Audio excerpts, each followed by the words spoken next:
Saudara yang dikasihi dan mengasihi Tuhan, ketekunan di dalam doa itu digambarkan oleh Tuhan Yesus melalui perumpamaan. Ada seorang janda yang memohon kepada hakim untuk perkaranya dibela. Tapi sayangnya, hakim itu digambarkan sebagai hakim yang lalim. Hakim yang tidak takut akan Tuhan. Dan yang tidak menghormati manusia. Ini mengerikan. Kalau hari ini ada hakim, ada penguasa yang gambarannya seperti itu, mestinya tidak terlalu mengherankan. Gambaran ini ada dan dipakai pada zaman Tuhan Yesus untuk mengisahkan, mengajarkan tentang ketekunan di dalam doa itu. Nah, yang kita lihat dalam perumpamaan ini, tentu saja Tuhan Yesus melihat konteks dunia yang ada di sekelilingnya itu. Ketidakadilan, khususnya terhadap kaum lemah, yang digambarkan dalam sosok janda ini pemandangan yang biasa. Masyarakat patriarkal menambah tekanan hebat pada diskriminasi perempuan dan terutama para janda ini. Hakim dalam perumpamaan ini melambangkan ini pejabat yang punya otoritas, penguasa yang berkuasa tidak adil. Tentu saja selain para janda yang diperlakukan tidak adil adalah kaum minoritas. Termasuk juga orang-orang percaya. Orang-orang Kristen pada saat itu. Yesus melihat real kondisi nyata. Bahwa mereka dianiaya. Bahwa mereka diperlakukan tidak adil. Mereka ditindas. Lalu dalam keadaan ini, apa yang harus dilakukan oleh orang percaya? Nah, saudara-saudara, meminjam tadi ketika kita melantunkan Mazmur 121, ada sebuah keyakinan bahwa pertolonganku adalah datangnya dari Tuhan. Penjagaku tidak terlelap. Ia tahu apa yang dialami oleh setiap anak-anak Tuhan. Lalu apa yang harus dilakukan? Yesus mengajarkan untuk tekun di dalam doa. Saudara-saudara, apakah ketika Anda dan saya terus-menerus tekun di dalam doa, tidak putus-putusnya, masalah itu akan selesai. Masalah itu akan beres. Apakah sosok hakim yang digambarkan oleh perumpamaan Tuhan Yesus ini, itu artinya bahwa ia menolong, membela si janda ini oleh karena dia tidak mau diganggu. Karena kenyamanannya terus-menerus diusik. Dan kita menerapkan itu kepada Tuhan. Kalau aku merengek terus, kan ini Tuhan akan merasa terganggu. Ya udah bosen aku dengar doamu. Terus-menerus doa. Daripada mengganggu aku kabulkan saja. Dan orang menerjemahkan ini sebagai suatu permintaan seperti anak kecil yang meminta sesuatu kepada orang tuanya yang merengek terus-menerus. Lalu orang tuanya kasih aja. Sangat mungkin ini orang menafsirkannya seperti itu. Karena rengekan kita, permintaan kita yang kekeh pada maunya itu, maka Tuhan akan memberikannya. Saudara-saudara, padahal ini adalah perumpamaan. Bukan rengekannya sebetulnya. Yang harus kita teladani itu. Kalau minta pada Tuhan yang ngerengek terus, bukan itu. Tetapi perjuangannya. Perjuangan si janda itu yang tak kenal lelah. Lalu bagaimana kita mengartikannya dalam hidup kita? Bagaimana kita bergantung kepada Tuhan di tengah-tengah pergumulan kehidupan kita? Apakah kita setia untuk terus-menerus tekun di dalam doa? Apa yang dimaksudkan dengan ketekunan ini? Saudara-saudara, saya melihat, mengamati proses dalam kehidupan kita. Kalau boleh tahu, angklung nafiri untuk nyanyi tadi, untuk mengiringi atau ya nyanyian tadi, latihannya berapa lama? Cukup enggak sekali? Cukup sekali? Tidak. 2 kali? Tidak. Sebulan? Sebulan lebih. Mungkin ada yang 3 bulan. Tuh lihat ya umat Tuhan. Buat nyanyi beberapa menit saja. Waktunya panjang. Yang harus dilakukan. Maka sesungguhnya pelayanan yang mereka sajikan bukan hanya hari ini di sini. Tapi bagaimana ibu-ibu ini meninggalkan rumahnya, suaminya, anaknya, ke gereja dulu, mau apa? Latihan. Ada persembahan waktu yang dialokasikan untuk itu. Sama ya Pak John ya, kalau kita nyanyi juga di sini ya. Ya, meskipun saya tahu, oke lah kita dadakan gitu. Latihan 1-2 kali. Tapi minimal ada proses yang dilakukan yang terjadi. Dan itu membutuhkan ketekunan. Tahu sih lagunya ini, partiturnya seperti ini. Mengerti notnya. Tapi proses itu menolong apa? Kalau dalam angklung ini, menolong untuk satu dengan yang lain saling kompak, mengenal. Tidak boleh saling mendahului. Ada ketukan yang pasti. Ada aba-aba tuh. Pak Pani tadi ya. Saya tahu Pak Pani karena rumahnya di Kepaduri sana. Dekat rumah saya. Nah, jadi ada kode. Kita bisa tahu nggak yang menyaksikan di sini? Oh, dia memberikan kode ini, begitu. Yang baru ketemu ya tidak tahu. Tapi karena ada proses, ada sesuatu yang dijalani bersama, maka kita paham maksudnya. Kapan dibunyikan, kapan diam. Itu kan yang terjadi kalau angklung sama-sama. Dalam hidup sehari-hari juga begitu. Saya bersyukur tadi Tina mengatakan udah berapa hari cucunya. Kurang lebih 50 hari. Saya jadi opa 50 hari. Dari situ saya mengingat kembali ketika anak kami saya gendong. Saya bawa, saya mandikan, saya rawat. Apa dia langsung berdiri? Kan tidak.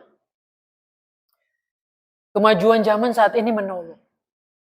Untuk melihat bagaimana perkembangan anak itu day by day, hari demi hari. Gembira nggak kalau ada seorang ibu yang anaknya itu nggak proses merangkak dulu. Tiba-tiba jalan aja.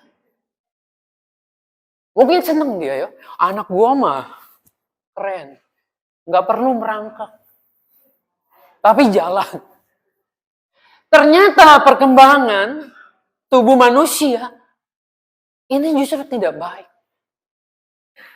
Anak itu harus belajar tengkurap dulu. Lalu menegakkan lehernya. Lalu merangkak. Ini merangkak itu penting sekali ternyata. Untuk melatih motorik. Untuk melatih gerak yang akan menopangnya nanti. Supaya tambah lama, tambah kuat. Nah ini mumpung ada baby juga ya. Saya senang sebenarnya. Ada bayi di sini, ada suaranya. Mengingatkan kita itu. Dulu juga kita seperti itu. Dulu juga kita merangkak. Tidak ujuk-ujuk gede seperti ini. Ada sebuah proses. Nah, ketekunan itu erat kaitannya dengan proses yang harus kita jalani bersama-sama. Proses itu membutuhkan yang namanya daya tahan yang menggembleng kita.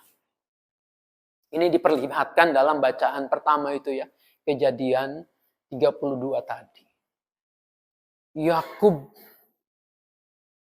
Pak Yakub ada di sini, terima kasih. Pak Yakub juga sedang berproses. Kemarin berapa bulan lalu dioperasi kakinya. Kan tidak ujuk-ujuk jalan. Pak Yakub enak nggak? Ada di rumah sendirian. Gak enak. Ditambah vertigo yang saat ini kumat. Muternya kepala kayak apa? Karena saya juga pernah merasakan itu. Sama sekali nggak nyaman, serba salah. Mata dibuka muter. Merem juga sama. Mual iya. Apalagi Pak Yakub sendiri benar-benar ya. Ini sebuah pergumulan yang tidak mudah. Saya mau tanya, artinya nama Yakub apa? Mau-maunya saya aja. Saya ganti nama pakai nama Yakub. Yakub itu erat kaitannya dengan akob. Tumit. Memegang tumitnya. Dalam perut itu ada 2 anak kembar. Yang pertama lahir itu namanya Esau. Esau mau lahir. Gue pegang tumitnya. Jangan kamu dulu, gue duluan. Tapi udah keburu merojol. Dan akhirnya nanti Yakub dikaitkan dengan nama menggantikan. Karena ia merebut, tanda petik, berkat yang harus diberikan kepada anak sulung. Dari situlah Yakub dikenal sebagai orang yang, tanda petik ya, konotasinya negatif. Tukang nipu. Jadi jemaat Tuhan, Pak Yakub ini baik bukan tukang nipu ya. Beda dengan yang kita baca dalam Alkitab. Bergumul begitu rupa Yakub ini ketika akan menyeberangkan segala miliknya, termasuk 2 istrinya. Jangan Pak Yakub ya, jangan 2. Kenapa dia bergumul begitu hebat setelah menyeberangkan itu? Ya bagaimanapun juga ada dosa masalah. Terhadap abangnya ini, pokoknya Esau. Gimana aku akan bertemu dengan dia? Sebab aku telah mengambil alih hak kesulungan itu. berkat itu. Maka diaturlah strategi. Hartanya duluan, ternaknya, istrinya. Dia maju duluan, bahkan dikasih semacam upeti dulu. Biar melunakkan hati Esau. Ini pikiran strategi yang hebat sebenarnya. Tapi hatinya enggak tenang tuh. Sama ya Bapak Ibu sekalian, kalau kita ya berada di posisinya Yakub itu. Kita punya salah sama orang. Kita pernah memperlakukan orang itu tidak baik. Mungkin kita pernah mencipoain ya. Kita pernah menipunya. Bisa enggak kita langsung ketemu baik-baik saja? Kita berkelit juga, menghindar, mencari alasan. Nah di tengah-tengah pergumulan yang begini nih, di penyeberangan sungai Yabok itu, Yakub tuh bergumul di malam hari itu. Sunyi, sepi, sendiri. Tiba-tiba datang sosok laki-laki. Saya tidak tahu kenapa sebabnya itu sosok laki-laki tiba-tiba mau bergulat. Bergulat dengan Yakub. Terjadilah pergulatan itu. Bayangkan ya, dari malam hari terus sampai fajar menyingsing. Berapa jam itu pergulatannya? Kalau tinju ini, berapa ronde kira-kira? Melelahkan tentu. Tapi ngototnya Yakub itu, hingga dikatakan oleh Alkitab itu, si laki-laki misterius ini tidak bisa mengalahkannya. Akhirnya yang terjadi, disitulah kemudian baru mau melepaskan Yakub ini kalau orang ini memberkati dia. Ternyata Alkitab mengatakan bahwa narasinya disimpulkan bahwa sosok pria itu adalah wakil dari Allah sendiri. Bisa malaikat. Bisa mungkin Allah yang mengambil rupa manusia. Dan dikatakan bahwa Yakub itu menang. Kita mengatakan, apa mungkin? Apa iya manusia bergulat melawan Allah dan dia menang? Manusia itu siapa? Ciptaan. Dan Allah, walaupun mungkin ini ditafsirkan wakilnya, malaikatnya, dia adalah pencipta. Nah, oleh karena itu banyak penafsir mengatakan bahwa sebenarnya yang terjadi adalah Allah memberikan kesempatan untuk Yakub ini menang dalam pergulatan itu. Sebab kalau kalah apa yang terjadi? Habislah sudah. Kisahnya sudah selesai loh. Tidak akan ada lagi keturunan-keturunan Yakub yang diceritakan. Allah bergulat dan Yakub diberikan kesempatan untuk menang. Dan ia mengatakan, aku telah bergumul melihat Allah tetapi aku tidak mati. Kenapa? Manusia berdosa, apalagi Yakub. Tetapi Allah yang begitu mulia, begitu kudus, maka manusia tidak akan tahan melihatnya. Dan disinilah Tuhan memberikan kesempatan untuk memulihkan keadaan. Dan dikatakan di situ bahwa Yakub pincang. Jangan dihubungkan ya Pak Yakub ya, kalau hari ini pincang, oh iya nama saya Yakub, sekarang saya kakinya pincang. Nggak ada hubungannya dengan itu. Jadi di sini mau menandakan tetap manusia itu punya kelemahan. Tapi dalam kelemahan itu Allah menopang, menguatkan, meneguhkan dia dengan memberkatinya supaya ia bisa berdamai dengan abangnya, dengan kokonya itu, Esau. Ini gambaran ketekunan itu. Yang tidak membiarkan putus asa menguasai dirinya. Bergulat sepanjang malam. Saudara-saudara, apakah Anda dan saya juga punya ketekunan yang macam ini? Bahwa kita menggumuli dan terus-menerus berproses bersama dengan Tuhan. Sehingga kita menemukan apa sebenarnya yang menjadi kehendak Tuhan itu. Dengan ketekunan, betul mungkin masalahnya akan tetap ada. Tetapi kita bisa tahu hubungan relasi kita karena kita tekun berdoa sepanjang masa, setiap saat. Kalau bahasa Injil Yohanes itu, bahwa manusia itu diharapkan tinggal dalam Yesus, meneing dalam Yesus. Artinya apa? Kita tidak ada waktu jeda memberi ruang kepada kehadiran Tuhan itu. Versi Injil Yohanes, disitulah anggur akan bisa berbuah ketika nempel. Terus menerus tinggal.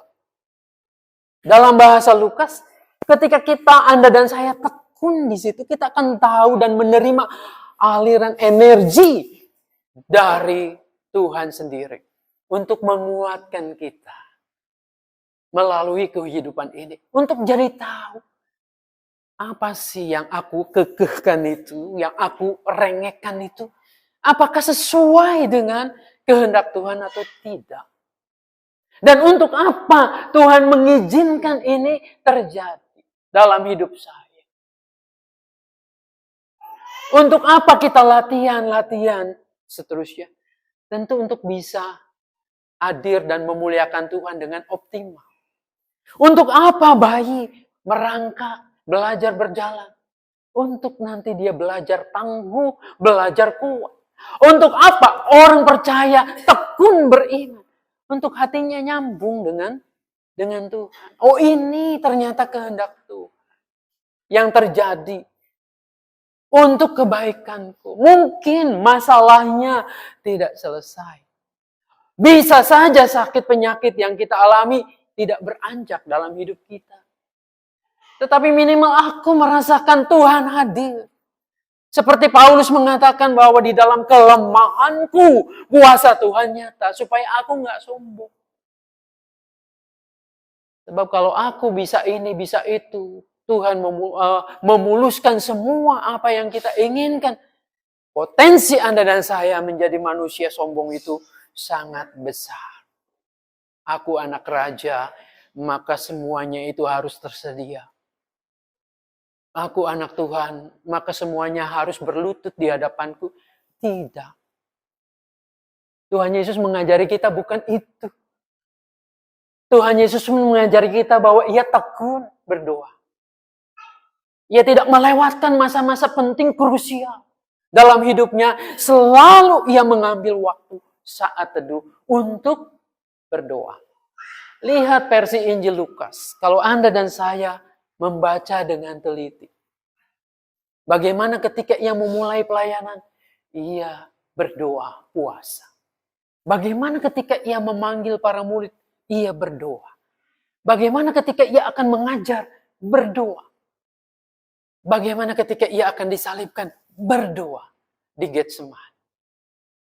Bagaimana Anda dan saya? Anda dan saya diajak untuk masuk dalam ketekunan hupomone ini. Doa yang tak putus-putusnya akan menolong kita mengerti rencana dan kehendak Tuhan. Akan menguatkan kita menjalani liku-liku kehidupan ini yang memang tidak selalu mudah, tidak selalu adil. Namun dalam kondisi seperti ini, Anda dan saya akan tetap dikuatkan sama seperti Paulus. Ketika ia dalam penjara pun ia dikuatkan. Surat Timotius ini ditulis dalam penjara. Ketika Timotius melayani di Efesus, banyak hal yang terjadi. Engkau harus kuat. Siap sedia memberitakan firman Tuhan. Siap sedia menderita. Oleh karena akulah teladan ini. Ia bisa mengajarkannya. Karena Paulus betul-betul juga setia, tekun di dalam Tuhan. Maka semua penderitaan yang dialaminya itu tidak menghalangi dia untuk bersyukur kepada Tuhan. Jadi Bapak Ibu sekalian, berproseslah bersama Tuhan. Belajar tekun di dalam doa. Belajar berharap. Di sana Anda dan saya akan melihat rancangan Dia jauh lebih hebat daripada rencana kita, daripada rengekan kita. Dan kita akan bersyukur akhirnya, Tuhan terima kasih karena Engkau betul Allah yang menyertai dari awal sampai kehidupanku. Tuhan Yesus menolong memberkati kita. Amin.